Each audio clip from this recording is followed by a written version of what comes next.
Jesús de Nazaret, que cada una de las palabras que hoy mencionemos, Señor, sean palabras de edificación para tu iglesia, Señor. Sean palabras que construya tu iglesia, sean palabras que ayuden a que cada uno de nosotros, Señor, salgamos del pecado, de las malas conductas, Señor, y nos acerquemos cada día más a ti. Te suplicamos para que hagas control del mundo espiritual en este recinto, Señor, que nada inmundo quiera levantarse, ningún demonio quiera entorpecer, o si desea entorpecer, Padre, tu Espíritu Santo no lo permita, en el nombre de Cristo Jesús. Amén. Hermano, buenos días nuevamente. Qué rico estar acá de pie. No siendo más, vamos a iniciar porque el tiempo apremia. Yo los invito a que abramos la Biblia en el libro de Lucas, capítulo 15, y vamos a leer del versículo 11 al versículo 32. Voy a leer yo acá en voz alta, usted también lea allá, porque así es más enriquecedor. Dice la Escritura, Lucas capítulo 15, versículo 11. También dijo: un hombre tenía, ¿cuántos hijos? Dos hijos. Y el menor de ellos dijo a su padre: Padre, dame la parte de los bienes que me corresponde. Y les repartió los bienes. No muchos días después, juntándolo todo, el hijo menor se fue lejos, a una provincia apartada, y allí desperdició sus bienes viviendo perdidamente. Y cuando todo lo hubo malgastado, vino una gran hambre en aquella provincia y comenzó a faltarle. Y fue y se arrimó a uno de los ciudadanos de aquella tierra, el cual le envió a su hacienda para que apacentase cerdos, y deseaba llenar su vientre de las algarrobas que comían los cerdos, pero nadie le daba. Y volviendo en sí, dijo: ¿cuántos jornaleros en casa de mi padre tienen abundancia de pan, y yo aquí perezco de hambre? Me levantaré e iré a mi padre y le diré: Padre, he pecado contra el cielo y contra ti, ya no soy digno de ser llamado tu hijo. Hazme como a uno de tus jornaleros. Y levantándose, vino a su padre. Y cuando aún estaba lejos, lo vio su padre, y fue movido a misericordia, y corrió y se echó sobre el cuello y le besó. Y el hijo le dijo: Padre, he pecado contra el cielo y contra ti, ya no soy digno de ser llamado tu hijo. Pero el padre dijo a sus siervos: sacad el mejor vestido y vestidle, y poned un anillo en su mano y calzado en sus pies, y traed el becerro gordo y matadlo, y comamos y hagamos fiesta, porque mi hijo muerto era y ha revivido, se había perdido y es hallado. Y comenzaron a regocijarse. Y su hijo mayor, el otro hijo, estaba en el campo, y cuando vino y llegó cerca de la casa, oyó la música y las danzas, y llamando a uno de los criados, le preguntó qué era aquello. Y él le dijo: tu hermano ha venido, y tu padre ha hecho matar el becerro gordo para haberle recibido bueno y sano. Entonces se enojó y no quería entrar. Salió por tanto su padre y le rogaba que entrase. Mas él respondiendo dijo al padre: he aquí tantos años te sirvo, no habiéndote desobedecido jamás, y nunca me has dado ni un cabrito para gozarme con mis... Vaya cosa que quería en su corazón. Pero cuando vino tu hijo, que ha consumido tus bienes con rameras, has hecho matar para él el becerro gordo. Él entonces le dijo: hijo, tú siempre estás conmigo y todas mis cosas son tuyas, mas era necesario hacer fiesta y regocijarnos, porque tu hermano era muerto y ha revivido, se había perdido y es hallado. Largo, ¿no? Tocaba leerlo todo, y al final se van a dar cuenta por qué. Generalmente no hacemos pasajes tan largos para iniciar una predicación, pero acá era necesario. Siempre que se usa este pasaje, se habla del hijo pródigo. Es decir, siempre se habla del hijo, pero acá hay 3 personajes, o 4 incluso. Uno es el hijo menor, es el personaje principal entre comillas. Otro es el hijo mayor. Otro es y otro es un criado por ahí, que participa porque habla y dice y le dice al hijo mayor lo que estaba pasando. Miren que el hijo mayor nunca fue al papá a preguntarle. Le preguntó fue al hijo, al criado, perdón. Le preguntó fue al criado. Entonces siempre que se analiza este pasaje bíblico se habla del hijo pródigo, del hijo menor, pero se pasa por alto muchas otras cosas enriquecedoras que están aquí en la palabra de Dios. Y hoy el Señor me mandó a hablar del padre del hijo pródigo. Diga conmigo, hoy vamos a hablar de él, padre del hijo pródigo. Amén. ¿Cuántos aquí son padres? ¿Cuántos aquí quieren ser padres? Padre es papá y mamá. No vamos a hablar en el plano masculino. ¿Cuántos aquí quieren ser padre? Papá o mamá. Amén. ¿Cuántos aquí son padres espirituales de otras personas? Amén. Vamos a hablar también de la parte espiritual, ¿verdad? Porque en general cada vez que mencionamos las escrituras es para buscar enriquecimiento espiritual. Entonces decía que vamos a hablar del padre del hijo pródigo. ¿Qué significa pródigo? Pródigo o pródiga es una palabra que puede ser usada en el contexto personal y hace referencia a el que despilfarra o gasta sin cuidados sus bienes. Usted puede gastarse su platica, pero con cuidado, sin despilfarrar. Si usted la despilfarra y hace locuras con el dinero que usted haya recibido, eso se llama que usted es ¿cuántos aquí son pródigos? ¿Verdad? A veces uno sale con la esposa al centro comercial y uno dice, ¿será que estoy siendo pródigo? Me van a hacer el paseo millonario. Eso es un paseo millonario.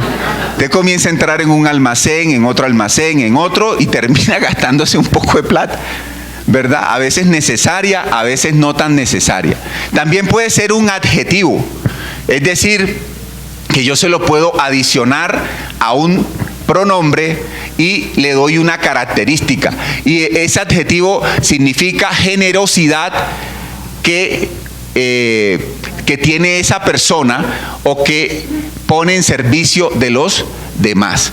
Entonces aquí funciona sobre también esta parábola sobre el padre. Cuando hablamos del hijo pródigo decimos de que el hijo es un despilfarrador, pero cuando hablamos del padre pródigo nos podemos estar haciendo referencia a ese papá que es generoso y que es servicial incluso con sus hijos. Yo no sabía eso, ¿sabe? Yo siempre pensaba que pródigo era el que malgastaba y nos aprendí cosas al estar haciendo esta predicación.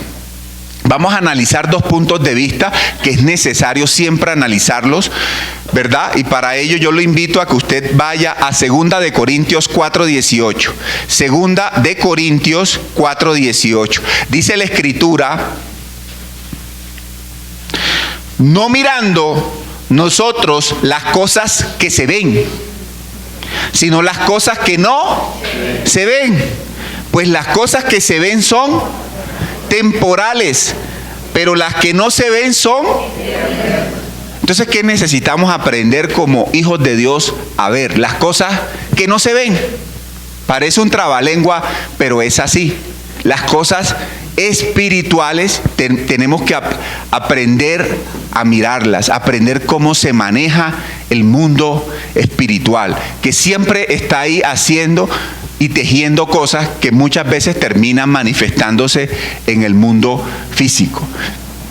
Entonces vamos a ver desde el punto de vista terrenal y desde el punto de vista espiritual o celestial que nos enseña esta parábola. Ahí tenemos una tierra porque hace sinónimo acerca de lo terrenal y acordarnos del reino de los cielos, porque finalmente hacia allá es hacia donde apuntamos.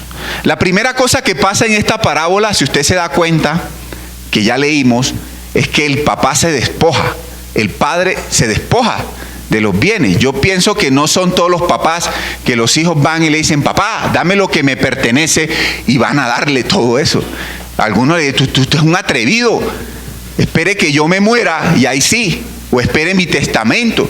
Pero no con poca frecuencia ocurre que a veces los padres reparten los bienes antes de ellos morirse, para que no se forme esa jauría y esa pelea tan bárbara que siempre se forma. Siempre hay problemas por los bienes que deja un papá. Yo no conozco la primera familia que esos sean tan juiciositos. A mí me toca esto, no. Todos quieren platica, ¿verdad? Y ahí sí no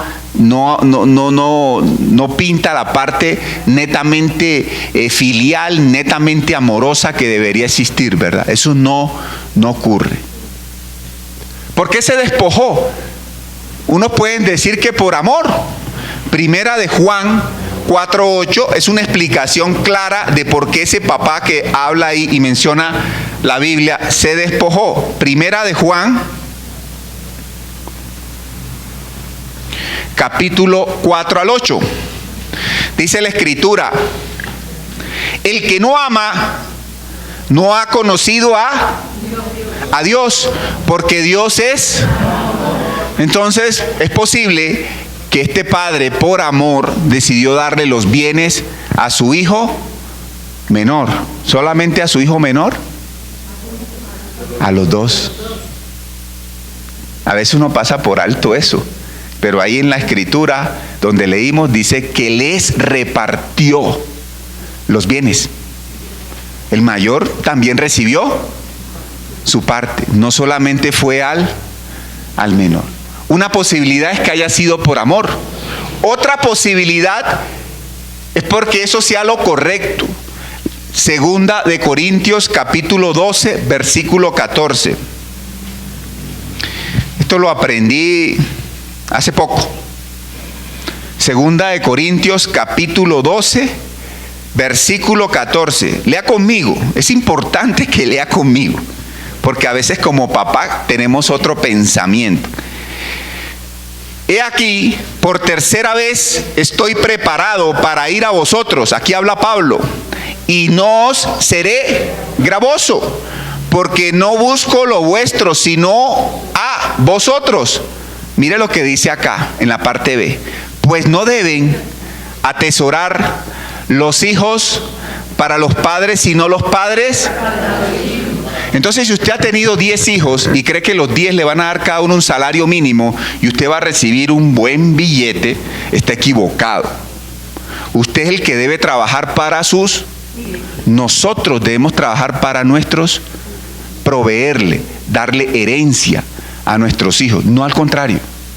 Hoy en día, en el desorden natural que vemos acá, vemos que hay algunos papás que se portaron mal.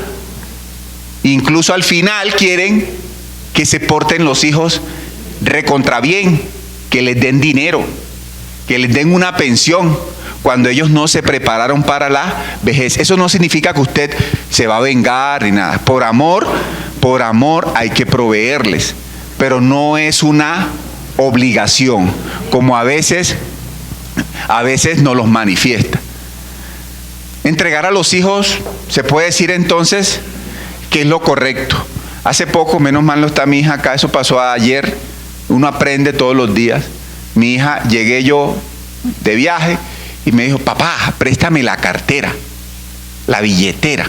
Yo: ¿pero para qué es, Susana? Sí, préstamela, papi. Y le doy yo la billetera. Abre la billetera y saca un billete de 20,000. ¡Ras! Y lo guarda en una poncherita pequeña que tiene ahí, donde tiene monedas y billetes.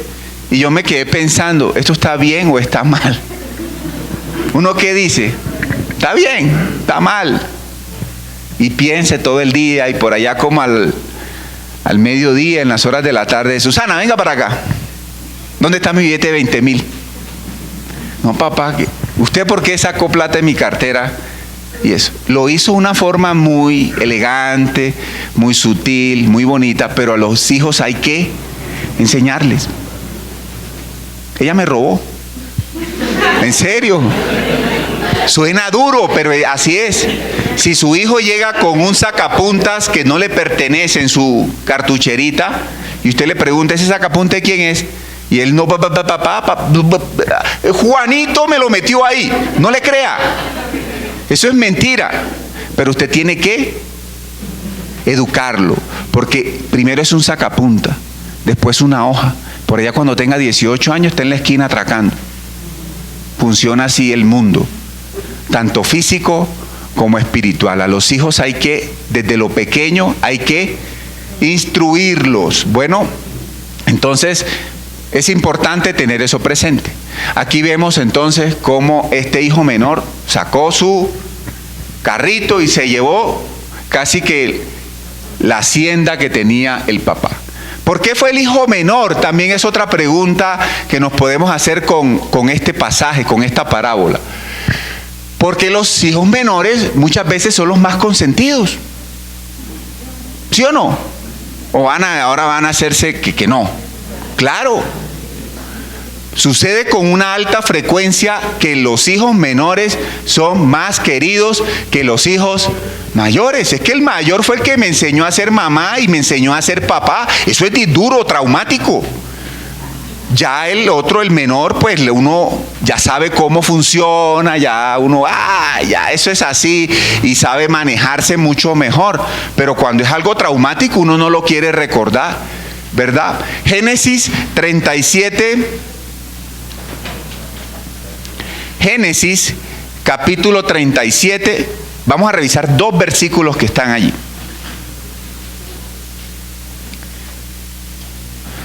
Vamos a revisar el versículo 4 y el versículo 11. Solamente esos 2 versículos por cuestiones de tiempo. El versículo 4 dice, y viendo sus hermanos que su padre lo amaba más que a todos sus hermanos, le aborrecían y no podían hablarle pacíficamente. Aquí estamos hablando de quién, y su papá y los hermanos de José. Y acá vemos cómo los hermanos lo aborrecían, no lo querían. ¿Por qué?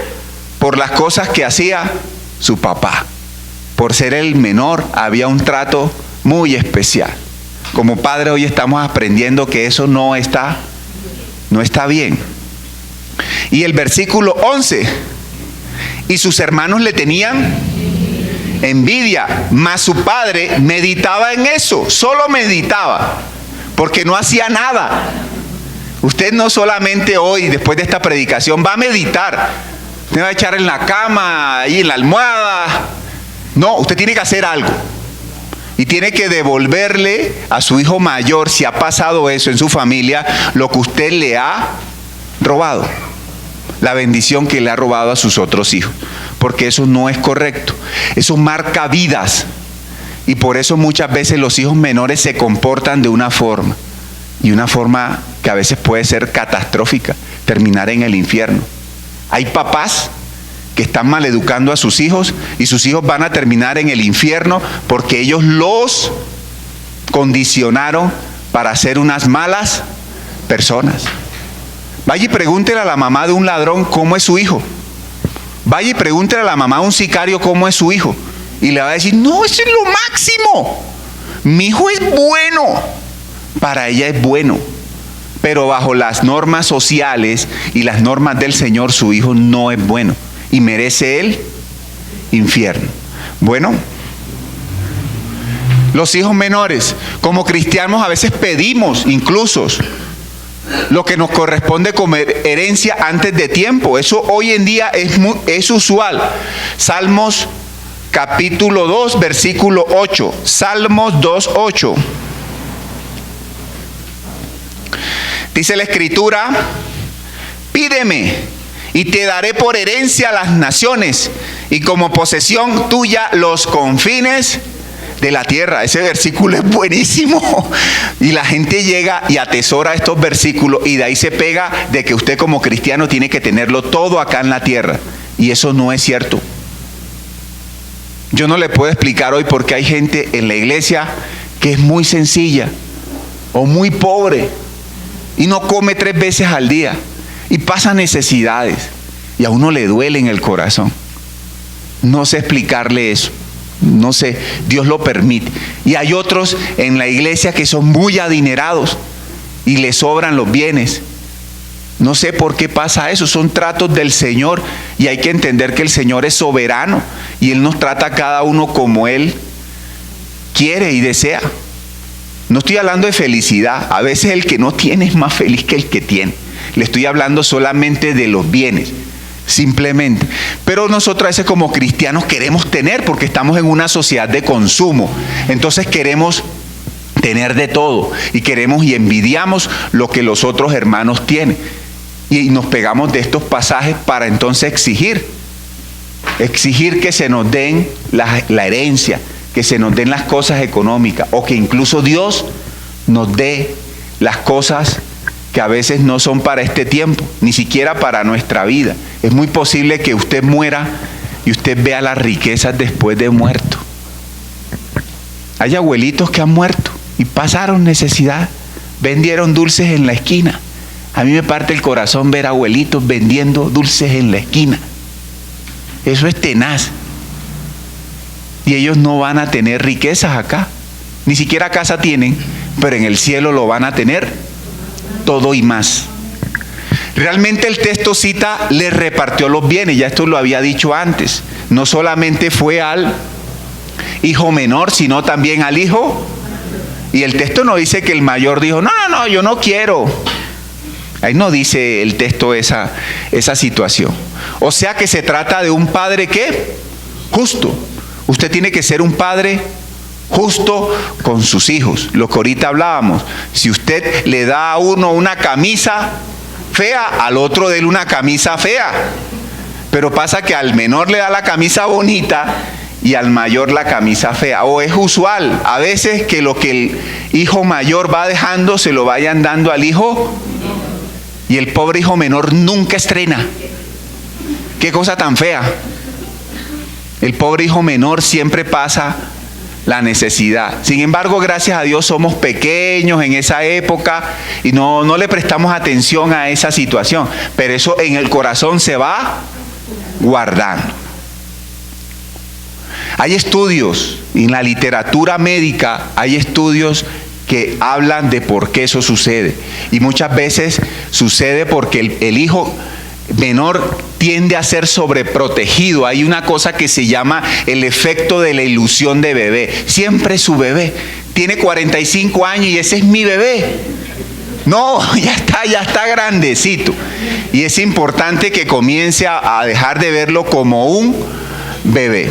Acá dice también acerca del desperdicio de los bienes. Dice que el hijo menor desperdició los bienes. En Lucas capítulo 15, Lucas 15, el 13 al 14. ¿Sí? Ya lo leímos. No muchos días después, juntándolo todo, el hijo menor se fue lejos a la provincia apartada y allí desperdició sus bienes viviendo perdidamente. Y cuando todo lo hubo malgastado, vino una gran hambre en aquella provincia y comenzó a faltarle. O sea, acá nos muestra claramente que ese hijo despilfarró todo, lo malgastó todo y vivió. Y dice que se fue lejos. Cuando el cristiano o la persona conocedora del Señor, porque no se le podría decir cristiano auténtico, quiere hacer cosas feas, se va lejos, donde cree él que nadie lo ve. Pero Dios ahí lo está viendo. Debemos acordarnos de eso. Ustedes quieren hacer cosas cochinas, se meten al baño, a su cuarto, ¿verdad? O se van a otra ciudad, aprovechan que van de viaje a otra ciudad por cuestiones laborales, entonces aquí nadie me ve. voy a echarme una canita al aire y puede que se muera echándose esa canita y su vida se perdió. ¿Usted es hijo de Dios? ¿Cuántos aquí son hijos de Dios? Levante su mano. O sea, aquí hay un poco que no son hijos de Dios. Nada. Levante su mano sin pena. Ese ejercicio. ¿Cuántos aquí son hijos de Dios? Amén. Ahora con esa misma fuerza lea este versículo. Hágame. Hebreos 12:6.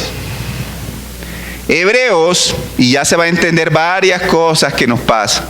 Hebreos capítulo 12, versículo 6. Ya la próxima vez que le haga una pregunta para que levante la mano, la va a pensar. Pero había que levantarla, porque usted es hijo de Dios, así como yo también. Porque el Señor al que ama y azota a todo el que recibe por hijo. Dios, cuando usted lo ama, usted lo va a disciplinar. Por eso es que al borrachín ese, la gente dice, ay, que no le pasa nada. Los ángeles lo guardan. Eso es mentira. No le pasa nada porque no es hijo de Dios y porque el diablo quiere matarlo, pero Dios no da el permiso todavía. No le pasa nada por esa razón. Pero usted que es hijo de Dios, prepárese, porque pueden venir cosas que son un poco, no son un poco, van a ser desagradables. Pérdidas familiares, su esposa en cuidado intensivo por una infección urinaria, sus hijos rebeldes, su hija va a morir de leucemia de pronto, no a todos. Pasan cosas que son ¿qué? Unas para enseñanza, otras para disciplina, ¿verdad? Si usted se porta mal, lo van a disciplinar y lo van a azotar. Si usted está ahorita en una temporada que dice, yo vengo como jugándomela toda y ahora hago maldades y voy a la iglesia y estoy ahí y algún día me voy a morir y me voy a arrepentir. Eso es mentira. Tarde que temprano el Señor lo va a llamar a cuenta. Le va a decir, venga acá, si te estás portando como un falso cristiano, te vamos a atesar. Y lo va a atesar por todos lados, hasta que su alma sea verdaderamente de Él, le pertenezca al reino de los cielos, ¿verdad? Entonces nosotros siempre debemos tener la mirada en las cosas eternas. Es necesario que viniera hambre y faltaran cosas. ¿Es necesario? ¿Cuántos aquí tienen hijos drogadictos? Y hay que darle la comidita, la ropita, la camita. Pobrecito, son las 12 del día y no ha almorzado. 12:05 del día y no ha almorzado. Son las 8 de la noche y no le hemos dado la merienda. Comió a las 6 de la tarde. Pobrecito. No, ya no lo vea como tan pobrecito. Deje que Dios haga su voluntad sobre sus hijos. Sean malos o sean buenos. Porque al final ninguno es bueno, dice la Escritura. Todos somos ¿qué? Pecadores.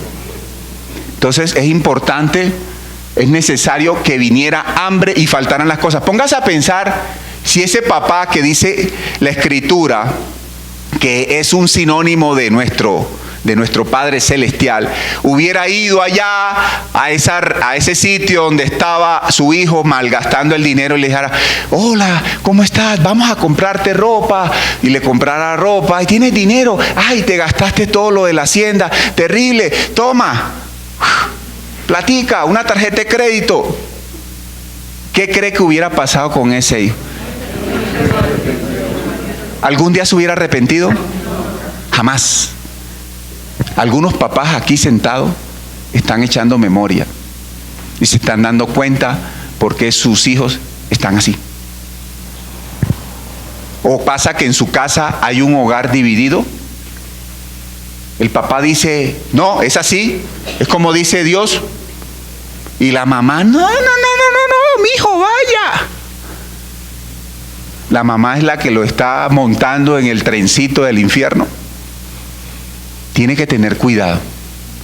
Todo lo que hacemos como papás tiene un impacto en nuestros hijos exponencial y lo va a llevar a ser una buena persona o una mala persona.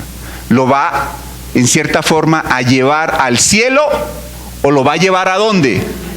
Porque claramente la Biblia no habla del purgatorio en ninguna parte. Eso no existe.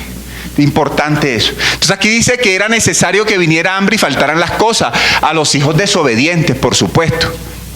Hebreos 12:11. Hebreos, aquí mismo. Es verdad que ninguna disciplina al presente parece causa de gozo. A nadie le gusta la disciplina, sino de tristeza. Pero después da fruto apacible de justicia a los que en ella han sido ejercitados. Es necesario si usted se porta mal, es necesario que pierda el año. Es necesario que no le compren ropa. Es necesario que si su hijo anda haciendo vagabunderías, usted tiene que hacer respetar su casa. O hay papás aquí que no hacen respetar su casa. Que su hijo mete chicas a la casa y usted dice que cristiano acá sentado. Pues usted tiene que ir y decirle, miren, qué pena. A mí me enseñaron que eso es lo que había que hacer, pero yo conocí a Cristo y eso no hay que hacerlo. Él le va a decir, mi papá es un retrógrado, qué tenaz. Él va a decir eso, pero pasado un tiempo, como dice la Escritura, él va a decir, oye, mi papá tuvo los pantalones de decirme eso, y me lo dijo porque ama más mi alma. No ama el ratico que iba a pasar con la chica esa vagabunda también, ahí, sino que ama más mi alma. Hebreos 12:11. No podemos ser padres sobreprotectores que queremos que nuestros hijos estén acá, ahí metidos, en una cajita de ¿qué?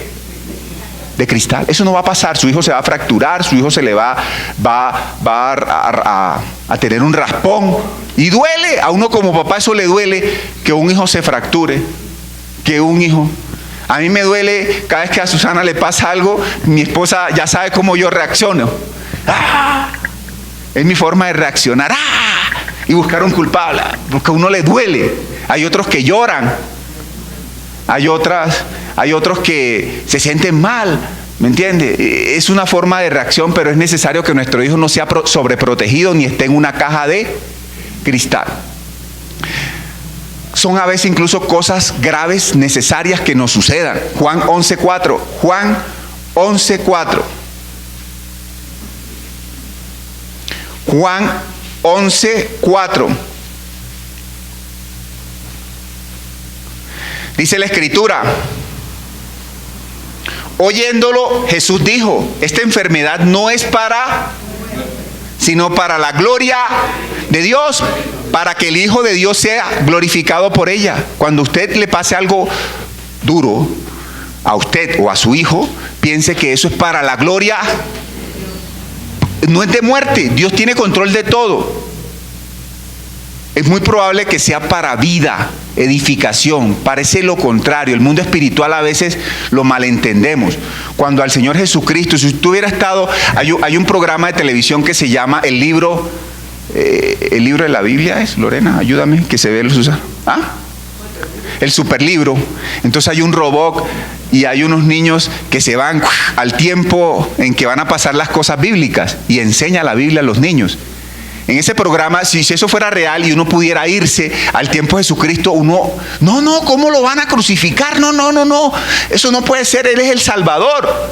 Y pasó, lo crucificaron. Era necesario que Él muriera para que hoy nosotros tengamos vida eterna. Muchas veces las cosas espirituales se manejan de esa manera. Tiene que la semilla morir para poder salir un árbol gigante y bonito con frutos. Entonces es necesario a veces comenzar a mirar el plano espiritual. Esto a veces somos como papás. Mire, ese niñito va para el colegio y eso es lo que hace la mamá. Lo forra. A veces lo forramos de plata, a veces lo forramos de comida, entonces lo tenemos gordo y panzón. Póngalo a hacer ejercicio, usted lo está matando. La obesidad mata 15 años antes de lo que Dios lo tiene programado para vivir. ¿Sabía eso? Y eso es mucho. Un ser humano va a vivir 70 años, 65, 80, no sé. Quítele 15 y eso es bastante. Entonces las personas obesas, no, nada bien. ¿Buscarán a Dios? El pasaje que leímos dice que el hijo menor buscó a Dios. ¿No? ¿Sí? Están divididos. ¿Quién alza la mano? No. El pasaje dice que el hijo buscó solucionar su problema de otra manera. No buscarán sino a otras posibles ayudas. No, ayudas que no son tan verdaderamente ayuda. Lucas 15:15. Ven y nos devolvemos al pasaje.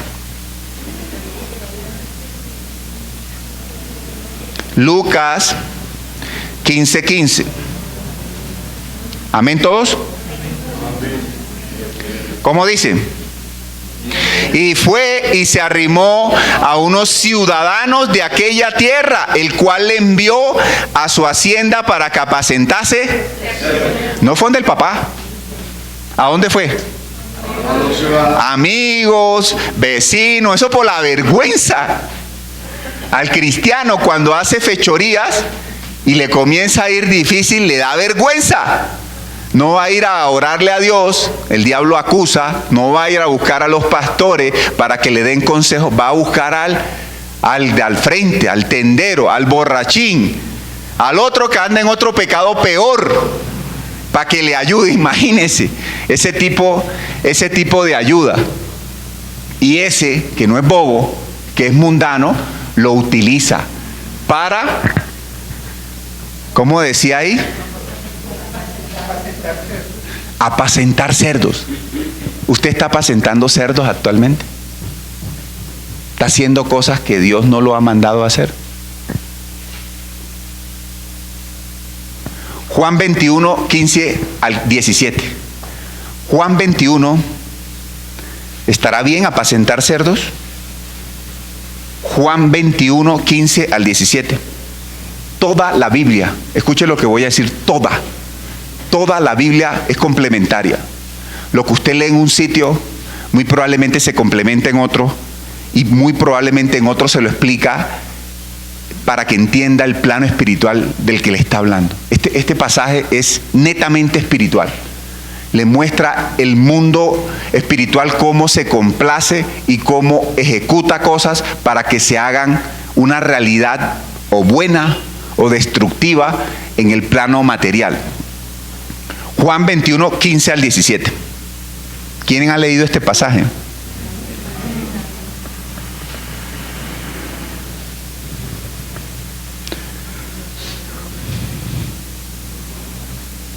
Ya no os llamaréis siervos, porque el siervo no sabe lo que hace. Estoy leyendo mal, perdón. Estoy leyendo el 15, sí. Juan 21:15-17. Aquí está el Señor Jesús hablando con Pedro. Y dice: cuando hubieron comido, Jesús dijo a Simón Pedro: Simón, hijo de Jonás, ¿me amas más que a estos? Le respondió: sí, Señor, tú sabes que te amo.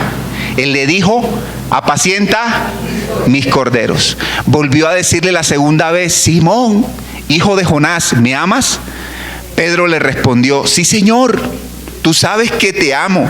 Le dijo: pastorea mis ovejas. Le dijo la tercera vez: Simón, hijo de Jonás, ¿me amas? Pedro ya dijo: uy, pero no me ha entendido que sí lo amo. Pedro se entristeció de que le dijese la tercera vez: ¿me amas? Y le respondió: Señor, tú lo sabes todo, tú sabes que te amo. Jesús le dijo por segunda vez: apacienta. Adivina a qué se refiere apacentar los cerdos en el mundo espiritual. A que usted trabaje para personas que no tienen absolutamente que ver nada para el reino. Entonces, usted trabaja en una discoteca de noche. Es que yo no consigo otro trabajo y me tocó ir a poner la musiquita del mundo a todo ese poco de gente ahí, borrachina. ¿Usted cree que está haciendo bien? ¿Qué está haciendo? Sí, hermano, sí.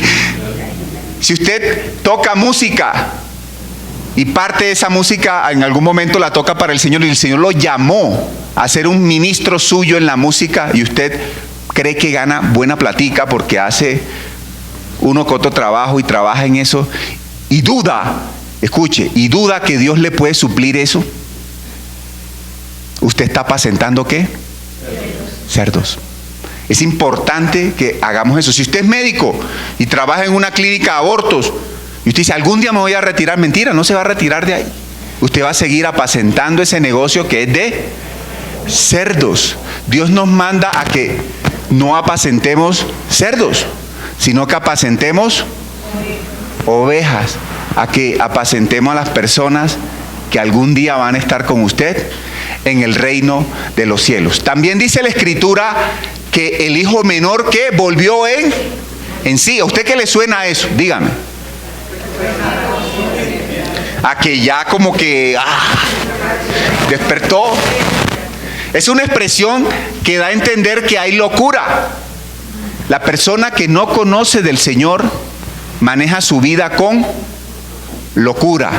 Locura desenfrenada.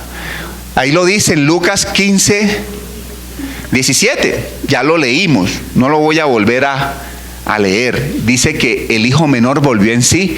Eso significa recuperó el sentido o recuperó la conciencia. Es que la persona que está en el mundo y que está, digamos, contaminada con el pecado, no entiende la Escritura. No entiende que es mejor estar un domingo escuchando la palabra de Dios, ahí por la mitad de la calle, bamboleándose de un lado al otro, borracho. Que es mejor que su hijo esté aquí sentado hoy escuchando la predicación, a que esté con unos amigos en la esquina planeando cosas extrañas, cosas raras. Es necesario saber que las personas que estamos aquí tenemos una conciencia aclarada. La Biblia dice que la conciencia de la persona natural ha sido ¿qué? Cauterizada, ha sido dañada por el enemigo para que no vea la luz del Evangelio. Nosotros somos afortunados porque Dios en su misericordia nos ha hecho volver a usted lo hicieron volver en sí en algún día. Yo me acuerdo quién me hizo volver en sí. Yo era una persona por allá estudiando medicina en Barranquilla y tenía un amigo que le decíamos el burrero. Eso era grosero, pero así se habla allá en la costa.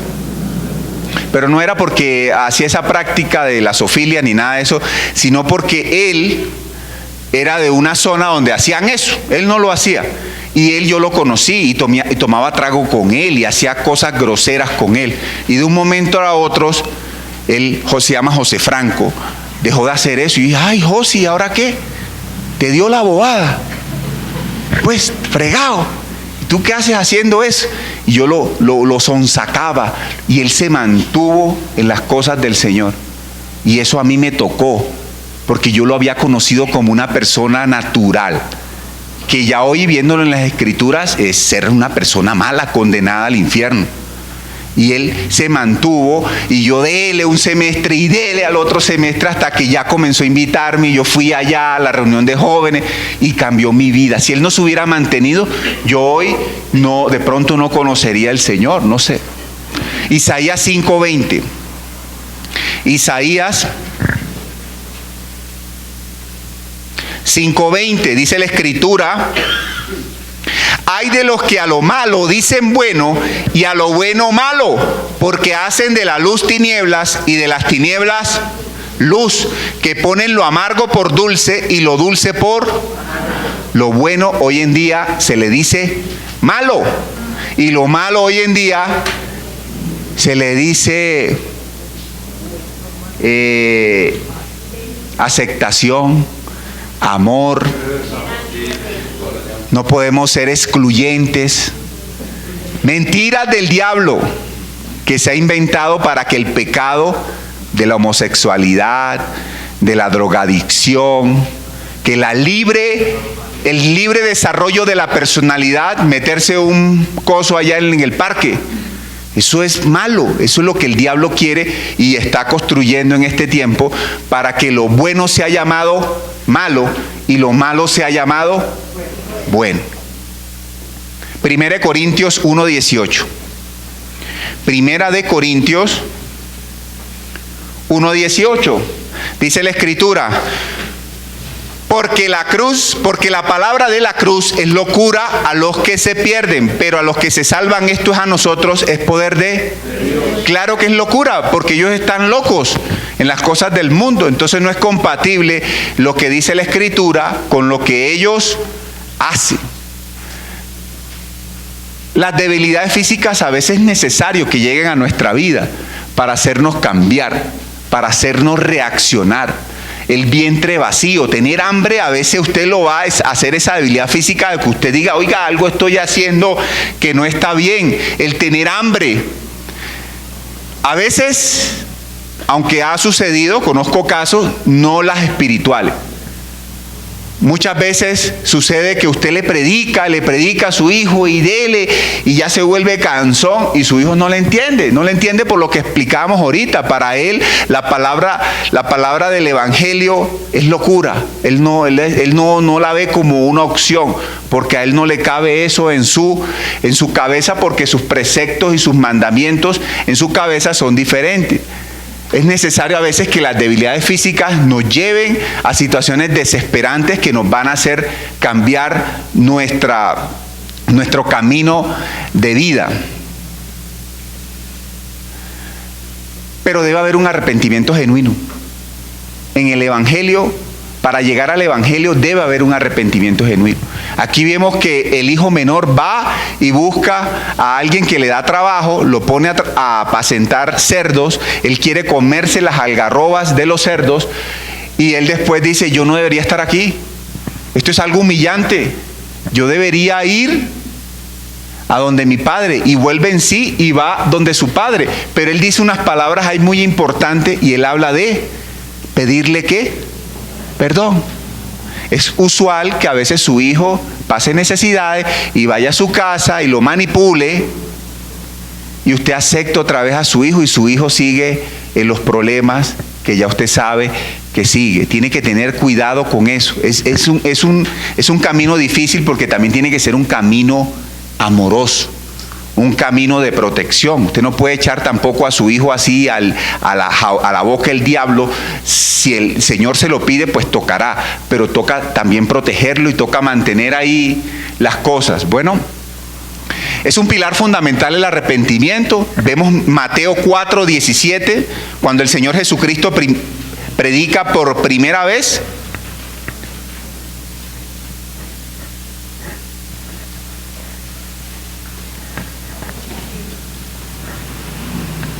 Dice lo siguiente: desde entonces comenzó Jesús a predicar y a decir, arrepentíos porque el reino de los cielos se ha...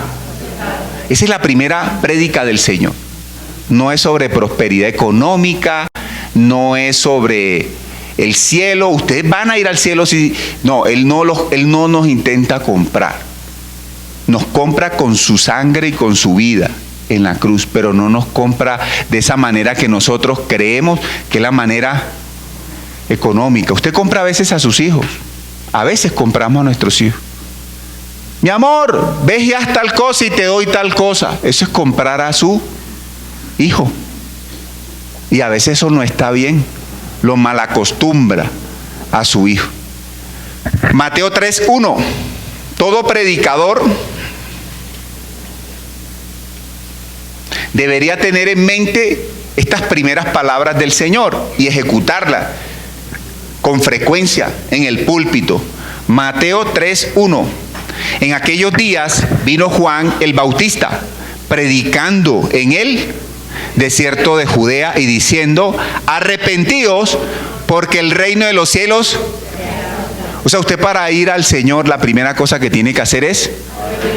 Y acá lo vemos en esta parábola. El hijo menor y va y le pide perdón a su padre y le dice que él no es digno, tiene que reconocer su pecado, que usted no es digno de ser llamado un hijo suyo. Se levantó después y fue al padre, y lo vemos en Lucas 15:18. Ahí dice que él se levanta y va al padre. Son una serie de pasos que se necesitan como cristiano. ¿Por qué se levanta?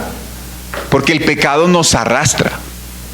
Cuando usted practica el pecado, usted se arrastra en el pecado y por el pecado. Usted es una persona que se maneja en cosas rastreras, en cosas sucias, se llena de tierra. Si usted se arrastra, ¿qué le pasa? Haga el ejemplo ahorita, salga a la calle y se llena de de mugre, de sucio. ¿Y cada vez se ensucia qué? Más. Espiritualmente pasa con el pecado. Hay cristianos que dicen, no, yo solamente no le entrego esta área de mi vida al Señor, y siguen con esa área de la vida de ellos bajo su soberanía, pero se van llenando de más y de más pecado. Juan 11:25. Juan 11.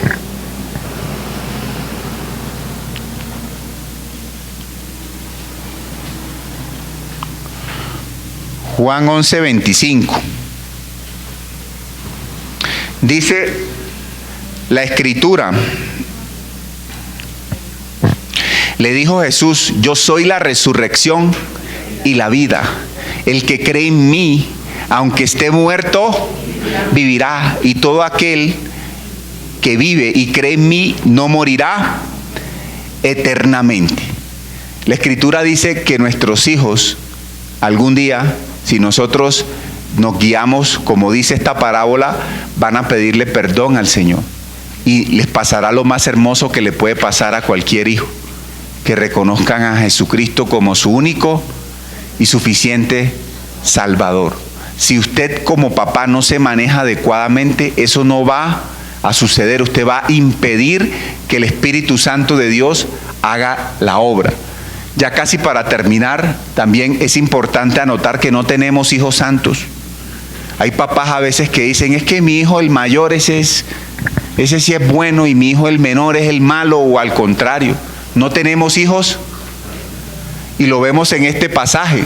Este pasaje nos habla de 2 hijos, y los 2 hijos estaban mal. No había ninguno de los 2 correctos. Había uno que era necio y maloso frentero. Así le puse ahí, necio y maloso frentero. Porque fue donde el papá le dijo, no, yo no quiero estar aquí, yo quiero la plata y me quiero ir. Y el otro, un hipócrita, con un corazón duro, el mayor, disque cristiano. Ese está en la red, la predicación de hace 8 días. Viene a la iglesia y cree que va para el cielo. Tiene un corazón duro, que fue probado ese corazón.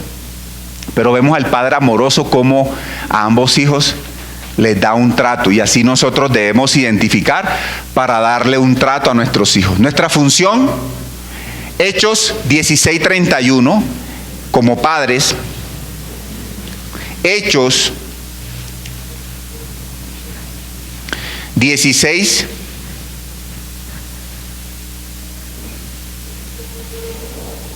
Me perdí.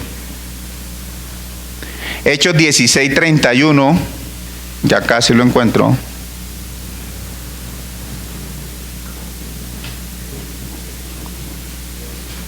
Te trabo esto.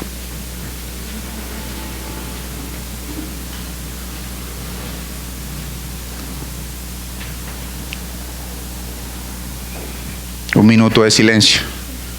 Dice la Escritura, ellos dijeron, cree en el Señor Jesucristo y serás salvo tú y tu casa. Es una promesa que hay para todo cristiano, y usted debe tenerla presente.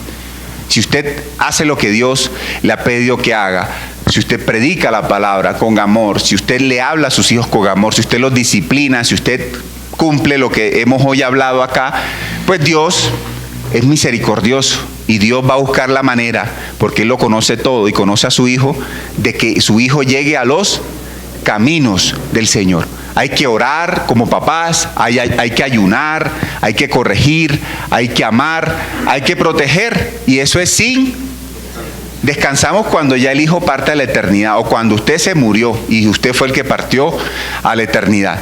Muchas veces hay que entregarlo a Dios. Yo sé que aquí en la iglesia hay casos donde usted tiene que entregar su hijo a Dios, ya no más. Le va a tocar parar, porque si no para en esa sobreprotección, su hijo se va a ir ¿a dónde? Hoy Dios le está diciendo que si usted no para y no deja actuar al Espíritu Santo de Dios, su hijo se va a ir ¿a dónde? Hoy muchos hijos están en cosas que no deben estar porque usted no paró. Es una situación difícil. Están todavía vivos. Hay que entonces, ¿qué? Orar, ayunar, porque todavía hay opción de vida, todavía hay posibilidad. Y acá terminamos con una conclusión, y es que de nuestro comportamiento como padres se definirá las decisiones físicas y espirituales que nuestros hijos. Si usted se porta mal como papá, si usted es un papá sobreprotector, si usted es un papá que no aprendió a transmitirle la disciplina a su hijo se puede llegar a perder. Hoy el Señor nos está alertando al respecto. Debemos ser unos padres amorosos, pero también unos padres que disciplinemos a nuestros hijos. Amén. Gracias por escuchar.